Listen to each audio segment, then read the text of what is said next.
is a pleasure to be here on air again to bring you some topics that are of importance to many and today.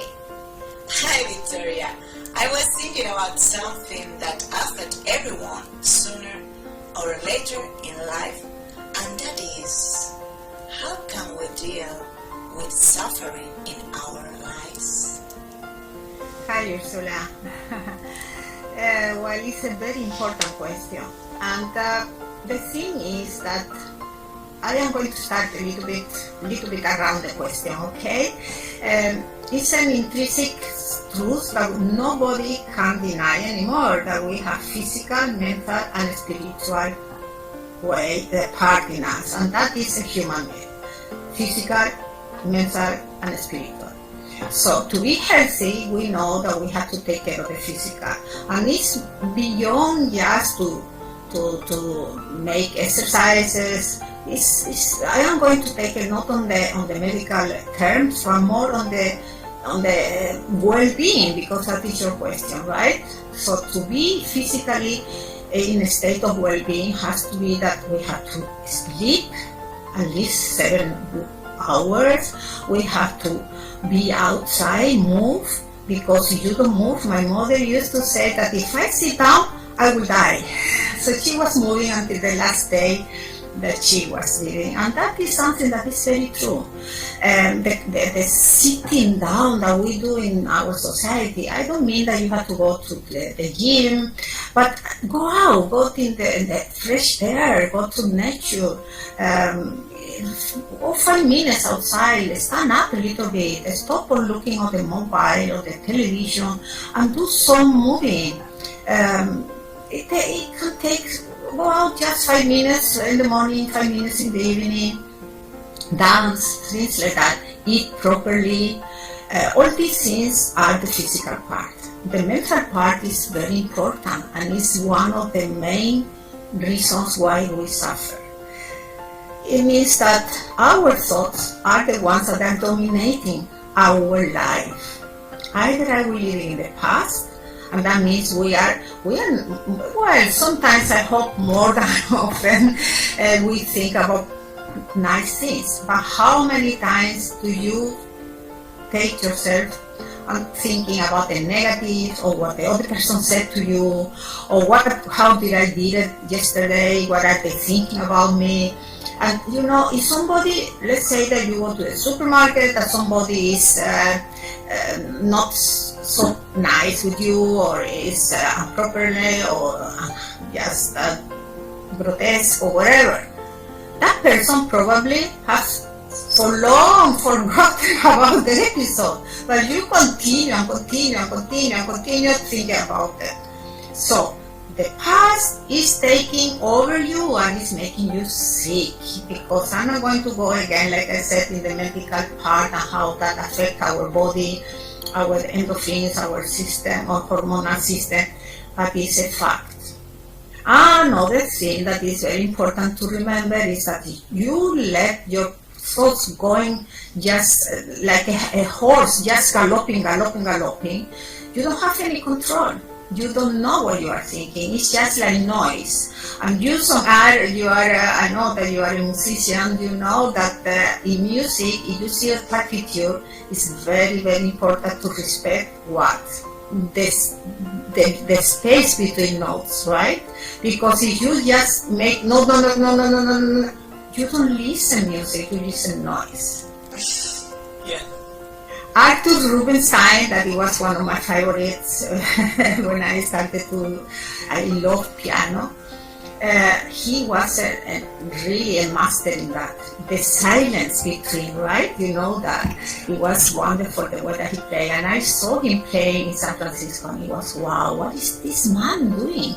It's beyond the clown. It's something. And then when I studied music, I understood that it was the respect of the silence. So for being healthy and not suffering, that is your question, you have to be in silence. Silence mentally. Take the same that you have to take time in the physical to go out. It's very important to respect time to be in silence. And when I say this, and I say it always when I talk about how to be in harmony, it's very important to remember that it doesn't mean that you have to sit down like the monks with a yogi lotus sitting and just, oh, no, it's not that. It's to be present. The mind goes back, but the mind also goes forward, ahead, in the future. And then you are not just worried and preoccupied and sour. Then you are anxious. Then you are stressful because you are imagining things that can happen in the future that you think that you are not going to control or you are not going to be able to manage. That is anxiety. And again, it's a reason why we have anxiety and what is happening physically in our body, but I'm not going to get in that part because then it will be too long. Just practice to be in the present, here and now. How? Well, if you are eating, be in the food, eat properly, chewing, thinking about that piece of beef or whatever that you are eating, and be present in that. If you are contemplating a flower, and I heard yesterday a monk say that in a podcast that I heard, and it was so wonderful because it was beyond what I was thinking about being present. He said that if you are looking at the flower and you already are analyzing the flower, like, oh, how beautiful the colors, or oh, how nice how the flower is, then you are already not in silence because you are making an assumption, you are making an idea or an opinion about that flower. So it's to be really in contact. When you're talking to somebody, be present, not thinking about what is he saying, what is she saying that, what she means, or what I'm going to answer, and why. No, just listen, be present. If you are reading or you are making the food or cooking, like I told you one time in one program, I love to to wash the dishes by hand because it's so meditative for me. I can be there, and it's something that I can be present in me. So that is another part, because when you are in the present, you are not suffering.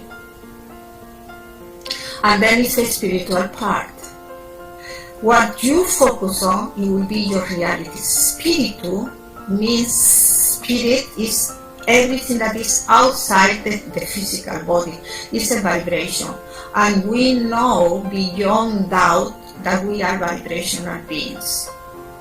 Nikola Tesla, already in 1910 said that if you want to understand the universe or the creation, think about energy.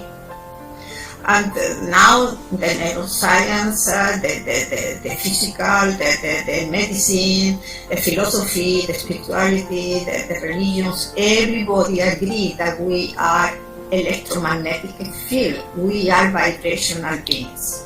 So that we also have to take care of. How? Well, silence is very, very important, but also what you feel and think is also very much about what you are focusing on. So what are you listening? What are you talking? Which kind of words are you using? What kind of thoughts you allow to contemplate when you are practicing your everyday? And for changing that, because people that are listening to me say, well, but how do we change it? People are very focused on how. How is it's not so important. First, make a decision about this, and then the how will come. But I will give you some hints, some tools on how to do it. Don't go to bed ever angry or resentful. Say to yourself, thank you for today. Thank you because I am alive. Thank you because of the food that I have. How many people are complaining? I was outside the other day, the last week, with my family because it was my birthday, and we were in a wonderful restaurant and we were eating wonderful food.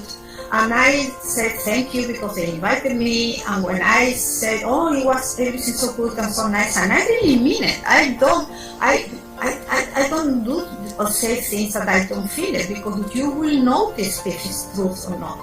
And some of the family members said, no, it was not so good. And the other one, no. And I ate octopus that I love. You know what it is because you are from Galicia. And I thought it tasted wonderful. It was perfectly cooked. And then I hear from another one, and it was a little bit chewy. Right away, when I say this, what happened with your energy? It comes down. It will be dense. It's going to say, oh yeah, it was so good, that's so nice. So, gratitude is one thing. Second, what are you focusing on? It's always something to be grateful for. And if it's some other things that they are not, well, focus on the positive, and then the energy will go up. Kindness, how you treat others or treat yourself or circumstances. Compassion, because it's hard. People are in the level of the energy that they are, in the conscious that they have. You don't know how you would have been acting or feeling or doing or saying if you were in the same circumstances. So compassion. Okay, and then the last one, forgiveness. Forgive means that you accept for things how they are, accept yourself. So never go to bed without contemplating those things, and never start the day without the same attitude. And only just being there, the how will come, because the universe aligns itself with your attitude. So it's attitude. Okay? And it's a big difference between living a life of commitment or obligation, or a life that you choose because you decide to be happy. So suffering is very, very, very much compatible with negativity. And gratefulness, happiness is very much compatible with attitude and decision to be happy. Wow. Thank you very much, Victoria. Thank you. And we will see you soon. Thank you. Bye. Thank you so much. Thank you.